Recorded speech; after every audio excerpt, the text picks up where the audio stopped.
Hi, I'm Gary. I'm the Attitude Adjuster. I'm just doing a little short video just to show you a little bit of what life is like on the farm.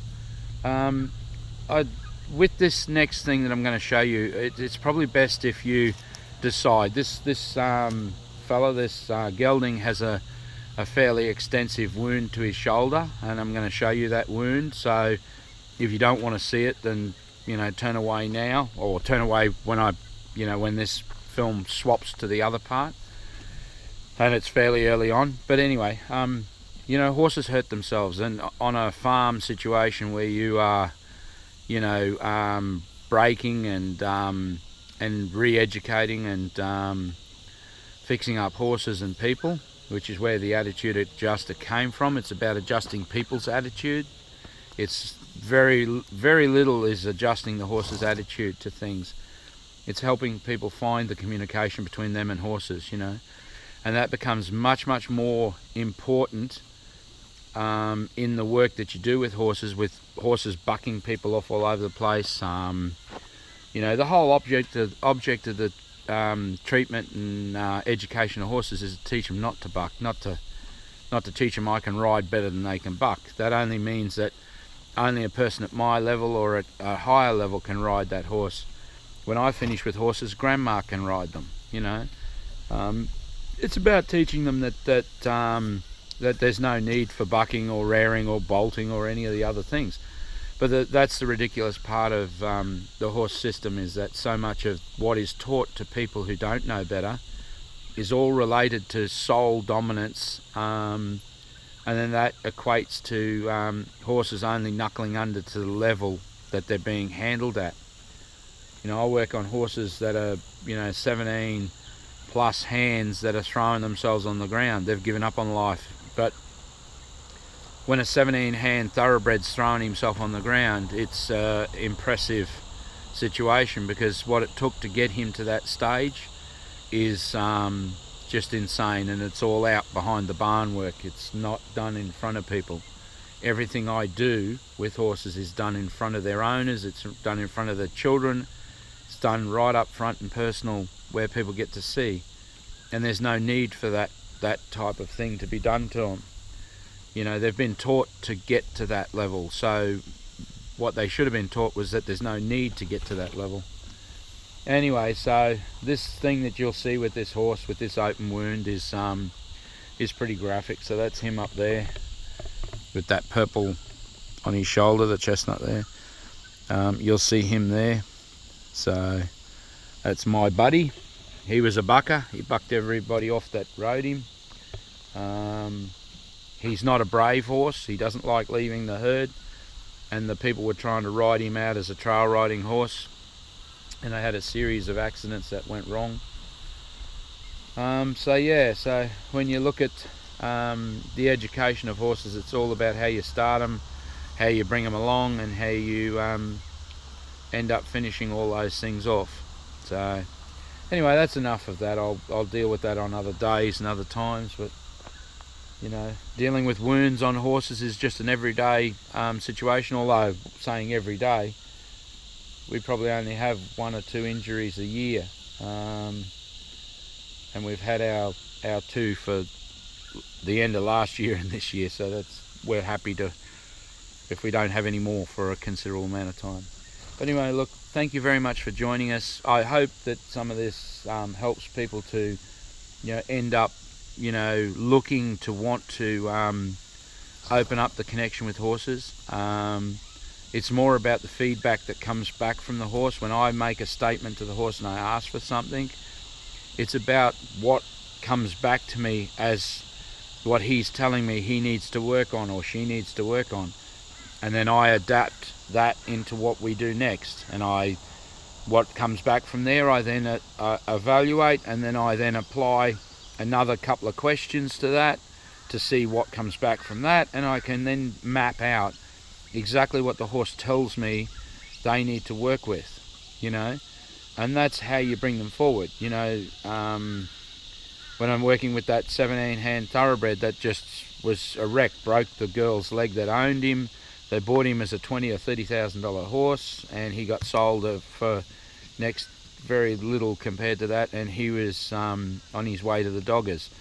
So in those types of things, if I had have done what was done to him originally and really overfaced him and really put the weights on him, he would have either been extremely dangerous and life-threateningly dangerous at that point, or he would have completely imploded, which would be, well, it depends how hard you take it to him. You know, it's a balancing act between those two things of not, you know, ending up destroying the horse. And in his case, some horses need a little bit more of a firm discussion as you're talking to them, that they go, well, you're serious.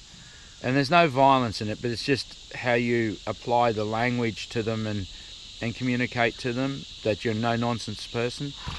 I have a zero tolerance of safety issues. If it's unsafe, then they know that that's not acceptable to go there from here on in.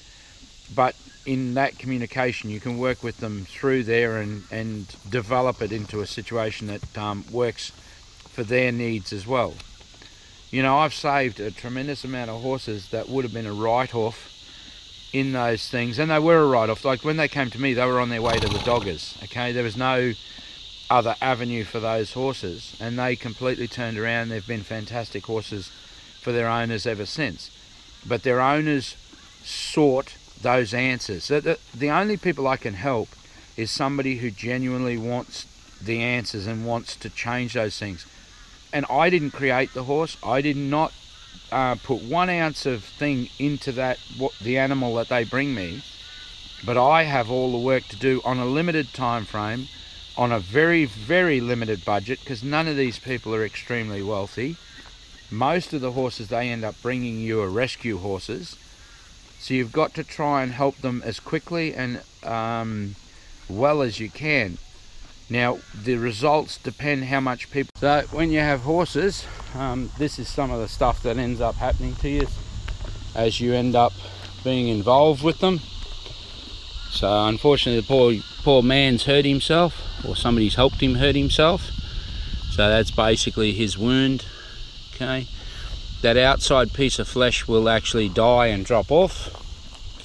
So sometimes these wounds, you know, in horses are quite severe, and unfortunately they are something we've got to deal with, and being able to vet your horses makes a big difference to being able to do that, because that's a fairly major infliction. But he's healthy and okay, and that was what 2 days ago that happened. So he's mending, you know. That's only it's fairly impressive wound when you look at it for people who don't know horses, but it is a medium wound, even on the minor, more medium side, because they do hurt themselves, and it's quite intense sometimes with how badly horses get hurt, and they make full recoveries. Some of the wounds that I've had to deal with over a lifetime are quite I don't know how you word it without being too much the other way. I could have done without the experience, but you know, they all make it through. Even some of the really regretful wounds that horses get. They're an incredibly resilient creature, but thing with horses is that their skin is actually very thin, so in the wrong place, that wound is in a real bugger of a place because of where it is on the shoulder. As soon as you try and tape that closed, which we've already put a bandage on it, and it lasted for the second step, it was around his ankles, because that's where it is actually on his body up there. The moment he moves forward, it just, you know, moves down his shoulder. So it's one of those that we have to treat as an open wound and heal it from the inside. But the outside flap, as bad as that looks, will drop off.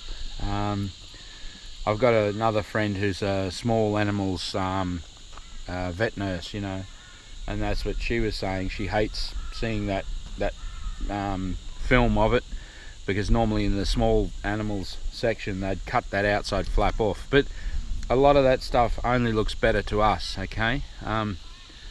As I've said, I've seen some wounds that I'd rather not have been involved in, but horses will hurt themselves. It's this, you know, they'll get tangled in fences, they'll kick through fences, they'll do things that, you know, they keep telling you they're professionals at, but when it goes wrong, it's less than enjoyable. But they're a lot better than humans are at dealing with things, you know. And he'll make a full recovery. He'll be perfectly all right. He's on high levels of antibiotic given orally. I do inject into muscle. I don't do bloodstream. I do muscle. Okay, no problems at all. Yeah, so he's on oral antibiotics, large dose, and some inflammation and pain, which is, it's surprising. That looked like it was going to blow up much worse, much more inflamed, but it's come down quite nicely. But these are some of the things as a farmer, as a horse, you know, professional, you have to deal with.